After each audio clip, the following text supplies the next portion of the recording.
कितनी जोर की बारिश हो रही है। 2 दिनों से यह बारिश तो रुकने का नाम ही नहीं ले रही है। मुझे लगता है अब जल्दी ही मेरी छत से पानी टपकने लगेगा।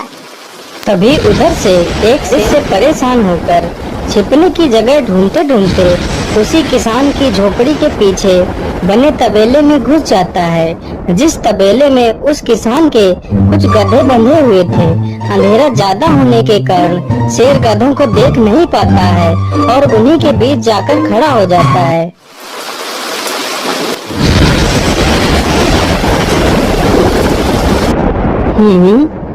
यहाँ से तो किसी मनुष्य की आवाज आ रही है। चलो चुपचाप बैठा रहता हूँ, जैसे ही यह आदमी मेरे करीब आएगा मैं इसे खा लूं। हाय हाय हाय, यह बारिश कब रुकेगी? ऊपर से यह टपका भी आ गया। अब मैं क्या करूँ?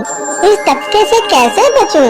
इतना तो डर मुझे शेर और बाघ से भी नहीं लगता है जितना डर मुझे इस टपके से लगता है। अरे यह टपका कौन है?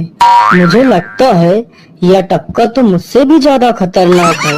अभी तो यह आदमी शेर और बाघ से ज्यादा इस टपके से डर रहा है। चलो जल्दी से मैं यहाँ से निकल लेता हूँ, नहीं तो कहीं टपका ने मुझे देख लिया तो मैं नहीं। ओहो, अब मैं इस टपका से कैसे बचूं? चलो जल्दी से मैं अपनी मौसी के घर चला जाता हूँ।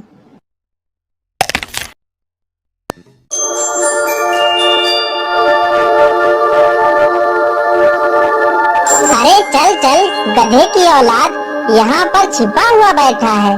अरे चल जल्दी। अरे ये क्या, जिसका डर था वही हुआ, यह तो मुझ पर हावी हो गया।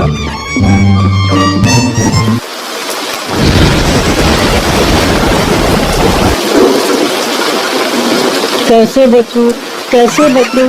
इस टपका से मैं कैसे बचूं? हे भगवान मेरी सहायता करो, मुझे इस टपका से बचाओ। मैं आज के बाद किसी प्राणी को नहीं मारूंगा, मैं मांसाहार छोड़ के शाकाहारी बन जाऊंगा। भगवान मेरी करो। शेर को दौड़ते दौड़ते रात से सुबह हो जाती है।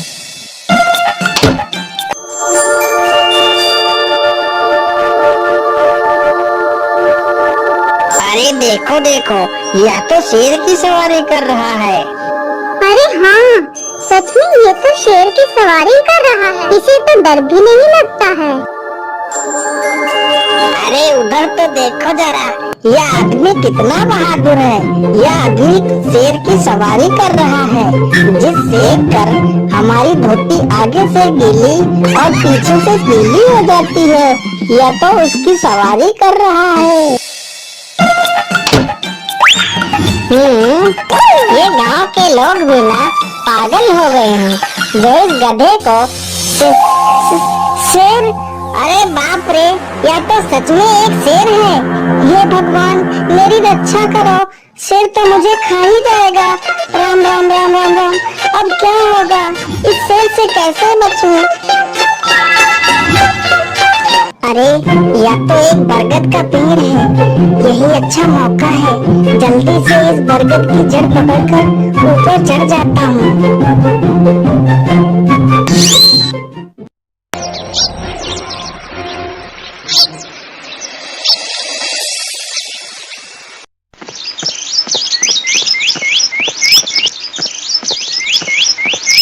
अरे शेर भैया, तुम इतनी जोर जोर से भागते हुए कहाँ जा रहे हो? आप तो बहुत डरे हुए लग रहे हो। आप तो जंगल के राजा हो, आपको किसका भय है? टपका, वो टपका मेरी जान के पीछे पड़ा है। अरे शेर भैया जरा मुझे बताओ, वो टपका है कहाँ? अरे भालू भैया, वो टपका मेरी पीठ से उतरकर उस बरगद के पेड़ पर चढ़ गया है। उसने मुझे रात भर खूब दौड़ाया है। वो तो भगवान का शुक्र है कि मैं जिंदा बच गया। चलो शेर भैया, मुझे उस टपके के पास ले चलो, जरा मैं भी तो देखूं आखिर ये टपका है कौन। अरे नहीं भालू भाई, बड़ी मुश्किल से तो मेरी जान बची है, मैं अपनी जान फिर जोखिम में नहीं डालूंगा। तुम्हें जाना है तो जाओ। अच्छा अच्छा ठीक है शेर भाई, तुम यहीं रुको, मैं अभी बरगद के पेड़ पर देखकर आता हूँ। आखिर ये टपका है कौन? जाओ जाओ बच्चों, जब वह टपका तुम्हारे ऊपर हावी होगा तो पता चलेगा।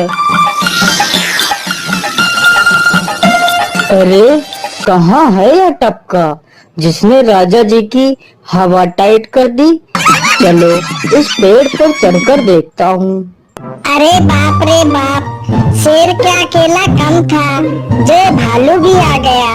मुझे लगता है कि आज मेरी मौत निश्चित है। भालू पेड़ पर उल्टा होकर चढ़ने लगता है, तभी किसान और तेज से कांपने लगता है। कांपने की वजह से किसान के हाथ से छड़ी छूट जाती है और उल्टा होकर चढ़ रहे भालू के पिछवाड़े पर जा लगती है। भालू धड़ाम से जमीन पर गिरता है।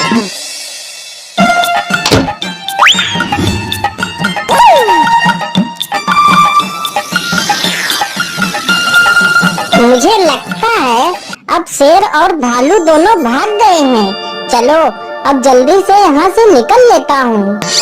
सारे राज्य में यह बात फैल गई कि हरिया किसान बहुत ही बहादुर है और वह शेर की सवारी कर लेता है। धीरे धीरे यह बात राजा तक पहुँच गई।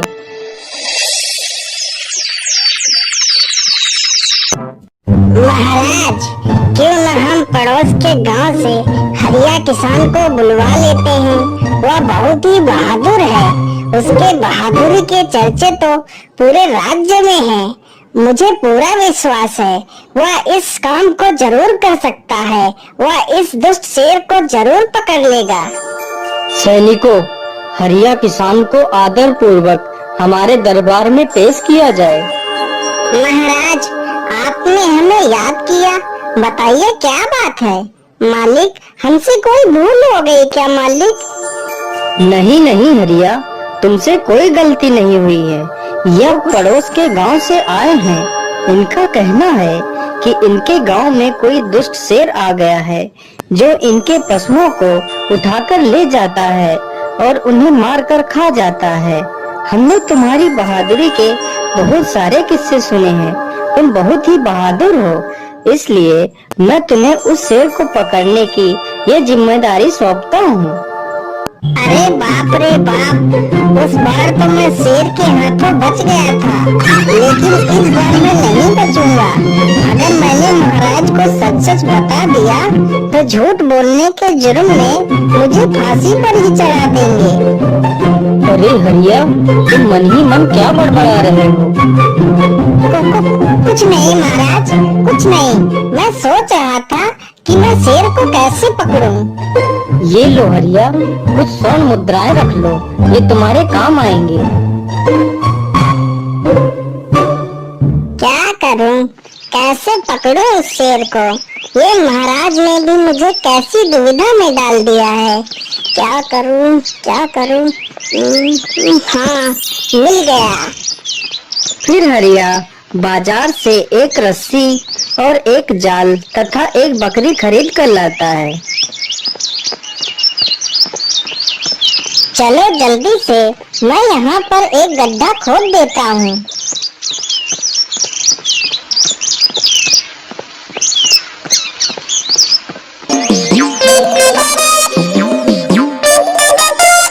गड्ढा तो खोद दिया। चलो अब जल्दी से इस बकरी को बांध देता हूँ। हरिया ने बकरी को रस्सी से बांधकर गड्ढे में खड़ा कर दिया और जाल को लेकर पेड़ की डाल पर बैठ जाता है। थोड़ी ही देर बाद जब बकरी को भूख लगती है तो वह चिल्लाने लगती है।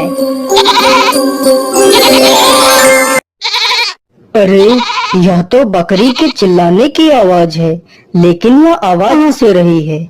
आसपास तो कोई नहीं दिख रहा है। मुझे लगता है यह आवाज उस पेड़ के पास से आ रही है। चलो चलकर देखता हूँ।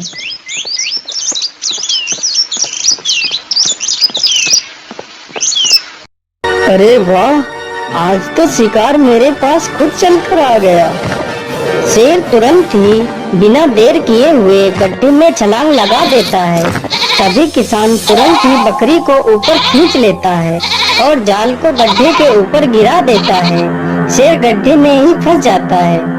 यह देखकर गांव के सभी लोग बहुत ही खुश हो जाते हैं।